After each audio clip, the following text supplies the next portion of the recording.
Mr. President, thank you for making time for us. Last time you visited Russia in 2009. Back then, there was a lot to talk about economic and trade cooperation between our countries. Have Russia and Ecuador developed closer ties since that time? Of course, very much so. First of all, I would like to say thank you to you and your channel for this meeting. I would like to greet the people of Russia, who gave us a warm welcome as always, and also say hello to Latin America and the whole world. Our visit to Russia in 2009 was very productive. We have strengthened our friendship and cooperation in different areas: trade, economy, technology, exchange, etc. Back then, Dmitry Medvedev was the president of Russia and Vladimir Putin was prime minister. I was in my first term as president then, and since I have been re-elected. In February, the people of Ecuador entrusted me with this job again and re-elected me as president. Vladimir Putin, too, was re-elected as leader of Russia, and so we thought it would be appropriate to pay another official visit to Russia in order to continue strengthening ties between our countries. Correct me if I'm wrong, but I think back in 2009, banana exports were the key element of cooperation between the two countries. Today you talk about innovation and cutting-edge technology. Are you going to sign any new agreements? Bueno, la verdad es que se hablaron de muchas cosas allá en el 2009. Actually, back then we discussed many different issues. Not just banana exports, even though bananas are our #1 export to Russia. Ecuador is a developing country. We are one of the 3 fastest-growing economies in Latin America, and we offer excellent opportunities for investment. Russia has big government-owned and private corporations, financial resources, science and technology. We have done a lot of work in this area, and Russia currently finances the Toachi Pilaton project, a big power plant in Ecuador. We will also sign other agreements on financing irrigation and power generation projects.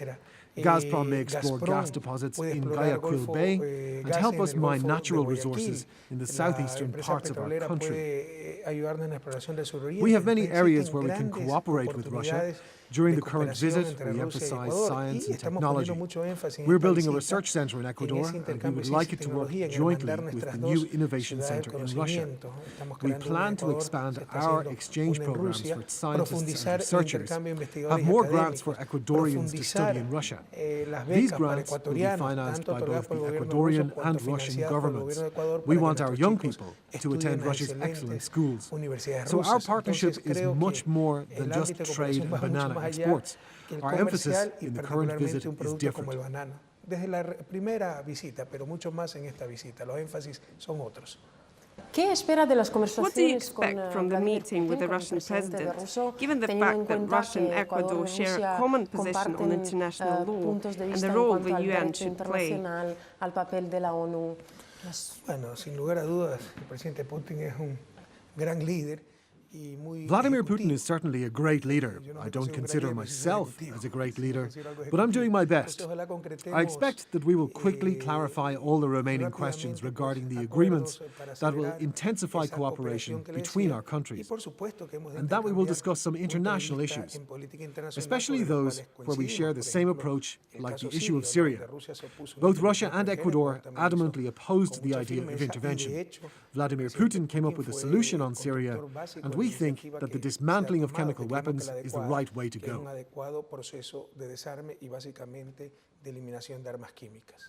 Do you say that this was a victory for Russian diplomats? Of course it was a victory. This was a very important victory for Syria and the whole world. Russia prevented an invasion, and I don't even know how many presidents are now involved in the process of disarming Syria. I'm referring to chemical weapons, of course. You are, first of all, an economist. Yes, but I'm a good man. Right. What do you think about the current situation in the US? Recent events could send shockwaves throughout the world, endangering other countries' economies. Was the world ready for such a global impact?